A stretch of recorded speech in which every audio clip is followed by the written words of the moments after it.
So we were talking, and by the way, Bad Religion is going to be in Anaheim at the House of Blues tomorrow night and Wednesday night, and then also April 3rd through the 6th, and also Las Vegas. That is this Saturday and Sunday. By the way, if you're listening in Vegas, I was talking during the break, that's one of the best venues in all of the city to see a rock show, the House of Blues in Vegas. And then one of the best bands in all of Vegas and all of Los Angeles will be there, Bad Religion. So we're talking about throwing yourself off of something, and we've all probably given some thought to suicide, and you know when you do, well, at least as a concept, you know what I mean, as a possible option. I bring the average up in the room. I look at it as a life option, not death, but a new beginning.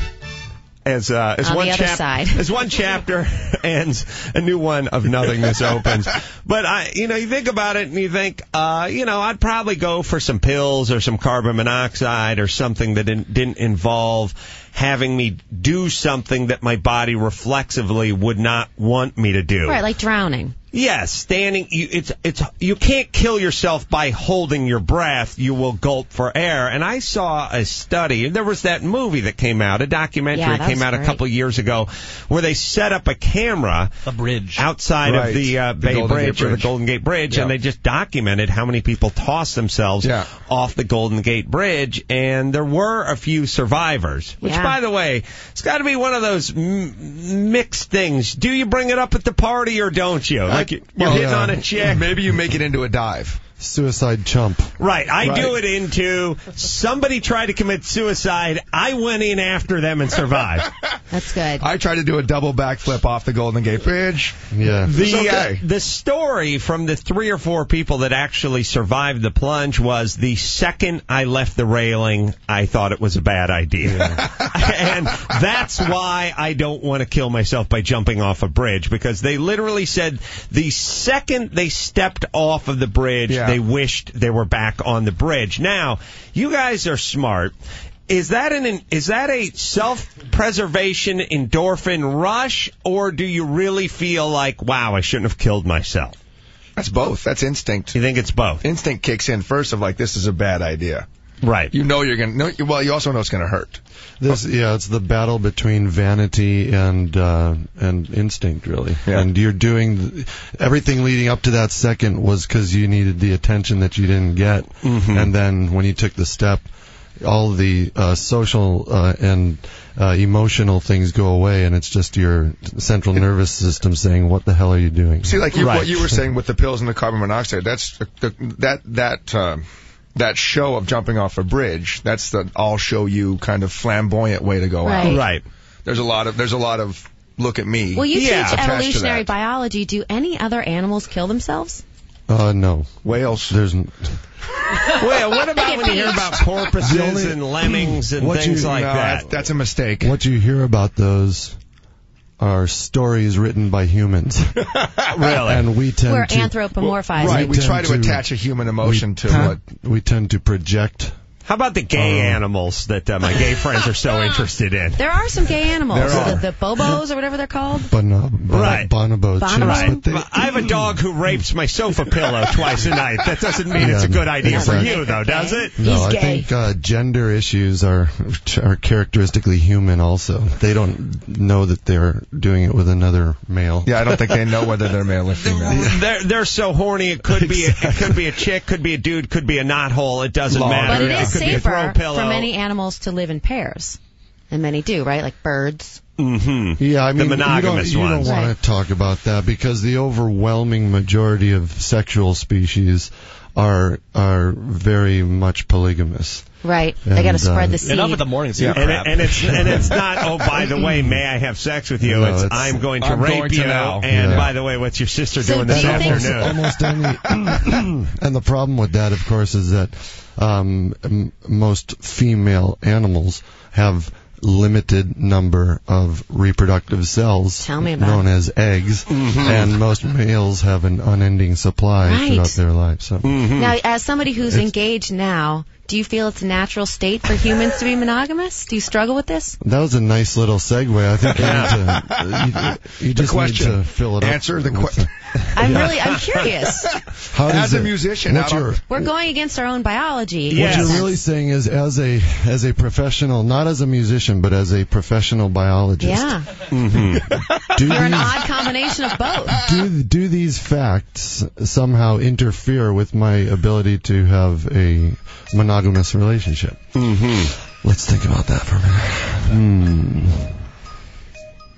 No, it doesn't. It doesn't have any impact in my personal relationships. Well, these are interesting questions, albeit boring simultaneously, but interesting. Sorry. No.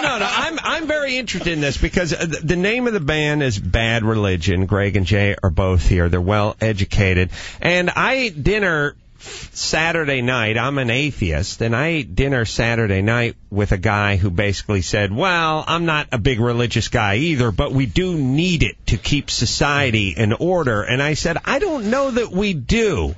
I know everyone signs off on that immediately where they go, of course, it's a good thing. It's a very condescending thought. It's like saying, I don't believe in it, you don't believe in it, but it does keep the natives from burning down the village, so thus we need it. And I said, I don't know, because I think that should reside inside of every native, because I know a lot of religious people that do a lot of things and then say, well, I'll just pay the fiddler later on, or I'll make my peace and then move forward.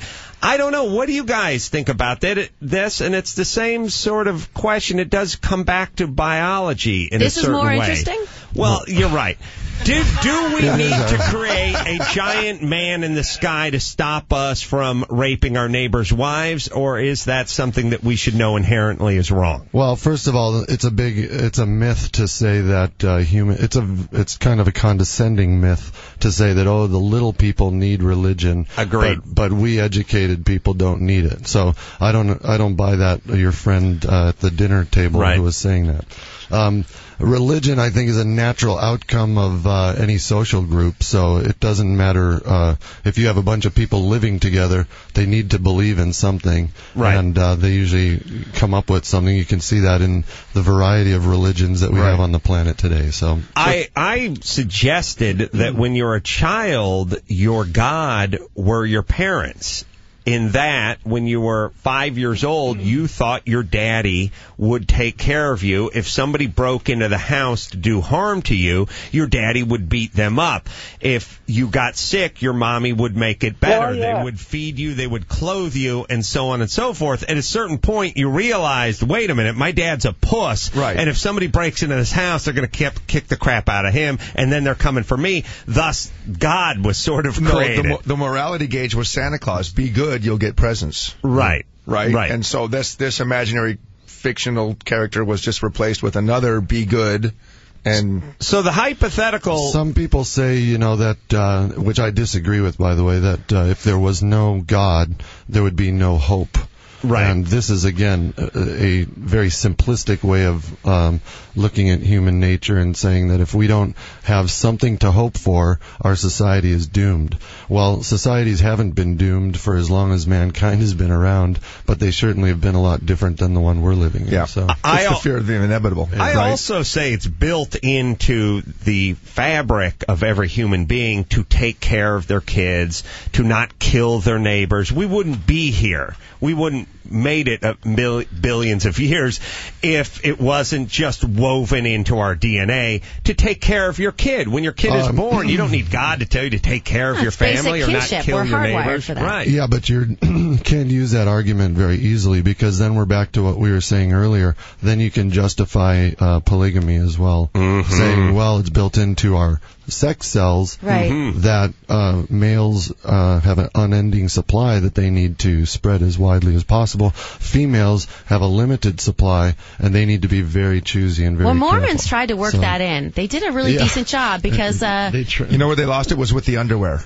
Yes, the hair shirts. It just all went bad with the underwear. That's why I'm compromising with my wife, which is you follow your your mandate, your biological mandate, and stay home with the kids. I will go out and pursue mine on the road with Bad Religion when we go to Vegas. There we go. There's a lot of seed to be spread, and I've only hit 41 of the states thus far. I think the word was chi. Yes. A little quote from the movie, everyone. Well, Bad Religion will be found at the Anaheim House of Blues, spreading the fun and the chi tomorrow and Wednesday, also the 3rd through the 6th, and again in Vegas as well, Saturday and Sunday. You can go to Ticketmaster.com for more available tickets and whatnot. But I would suggest getting on it because Bad Religion, not only one of the most enduring rock bands on the planet, but most respected and has such a hearty fan base that I'm sure those are going to be gobbled up immediately. Hey, Jay and Greg, thank you. Thank you. My pleasure. Always enlightening. And if you want to hear an oldie but a goodie from Bad Religion, you go see my movie, The Hammer. We'll take a quick break. And speaking of music, it is Monday, thus Music Monday. We'll do songs from movies, best and worst songs from movies next.